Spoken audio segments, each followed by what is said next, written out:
Namaste,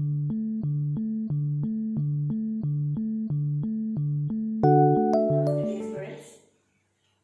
Today we learn an introduction to genetics. So we are all familiar with the term called as genetics. So what is the definition of genetics? It is the study of how genes bring about characteristics or traits in living organisms. That means how the characters are passed from one generation to next generation. So this study is called as genetics.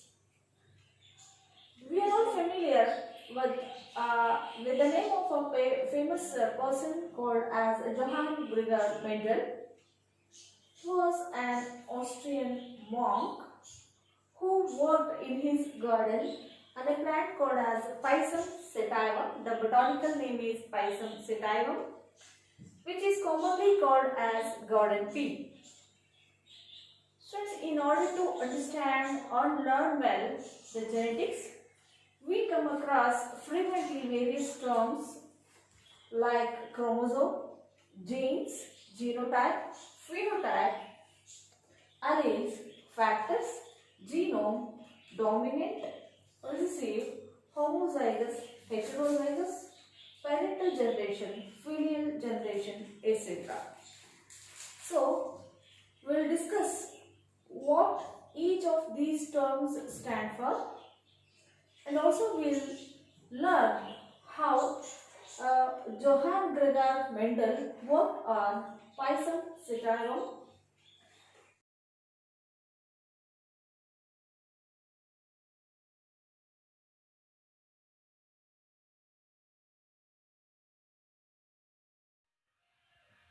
So, students, now we'll learn about the term called as chromosomes.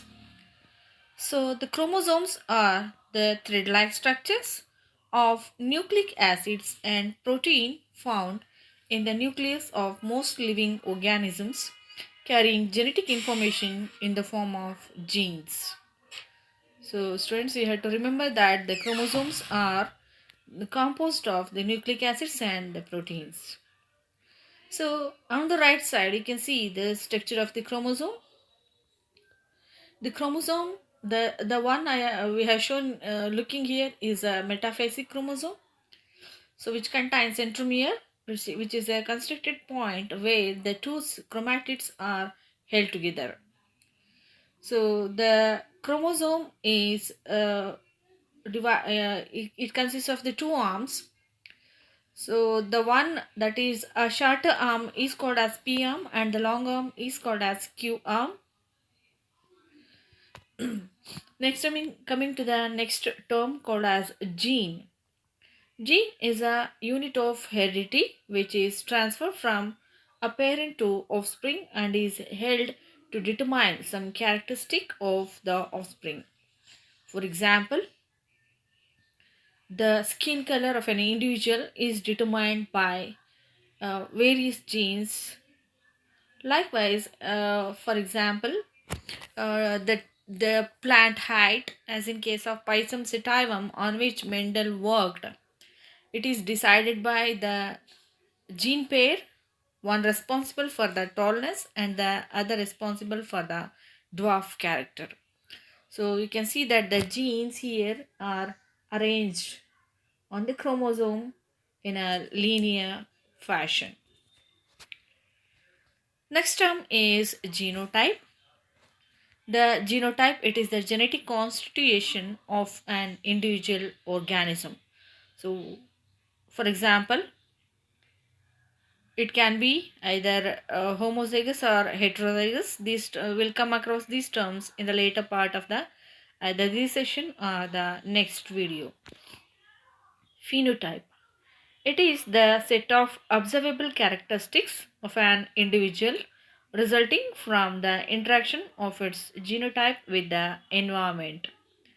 For example, the skin color, the flower color, etc. These are observable characteristics which can be seen from our eyes directly. The next term is allele.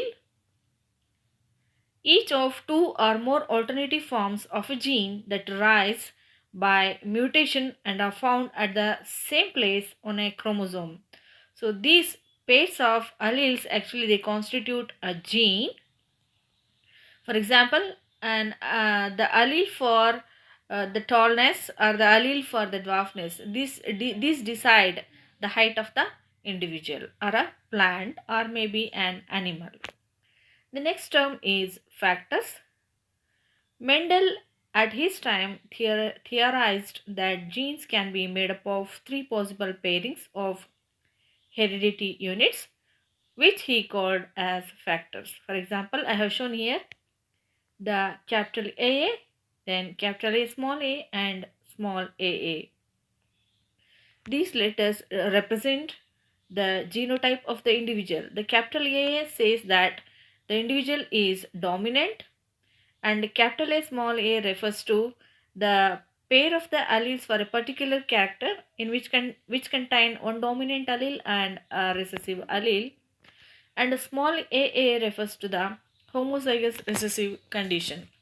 The big A represents the dominant factor and the little a or the small a represents the recessive factor. Next term is genome. The haploid set of chromosomes in a gamete or microorganism or in each cell of a multicellular organism, the haploid set, what we call it as n number. It is, when we say diploid, it is 2n, as in our case in human beings we are diploids. What haploid refers to, it's a set of chromosomes in a gamete, that is sex cells, like ovum or sperm, or in microorganism. Then the next term is dominant. The phenomenon is called as dominance. What is dominance? Dominance is the phenomenon of one variant of a gene on a chromosome masking or overriding the effect of a different variant of the same gene on the other copy of chromosome. The first variant is called as dominant and the second is recessive. So here dominance, it is referred to as overriding effect, which can exhibit its characteristic in presence of other allele called as recessive allele. The next term is recessive. A recessive gene is a gene whose effects are masked in presence of a dominant gene. The term is homozygous. Next term, it refers to having identical alleles for a single trait. For example, as in this case, you can see AA, that is homozygous, capital AA, and if it is small aa, also it is also homozygous. Whereas heterozygous in diploid organisms, the heterozygous refers to an individual having two different alleles for a specific trait. So, as in this case, we can see capital A, small a. This refers to heterozygous condition. Then the next term is parental generation. Parental generation, the generation with which a particular genetic study is begun, which is represented by or symbolized by P1, that is parental generation. Likewise, we have the next term called as filial generation. It is a generation in a breeding experiment that is successive to a parental generation. It can be first filial, that is represented as F1, or second filial, represented as F2. So filial in generation, that is referred to the offspring generation. It can be it can be of the first generation or the second generation. So now we are coming to the multiple choice questions. The first question is, who is called as father of genetics? So the options here are Watson, Crick, Mendel and Lawrence. And the correct answer is option C, Mendel. The next question is, the structural and functional units of chromosomes are, they are introns, or option B, genes, C, proteins, all of these. And the correct answer is option B, genes. And the third question is, the humans have how many chromosomes? Whether it's 46, 23, 44, or 2? Yes, you can guess, students. Yes, it is the option A, that is 46. We have 46 number of chromosomes, out of which 22 are uh, autosomes and one set 22 pairs are autosomes and one pair is allosomes, that is a sex chromosomes. Next question, which of the following is the genetic material? Whether it's DNA, carbohydrates, fats, or proteins.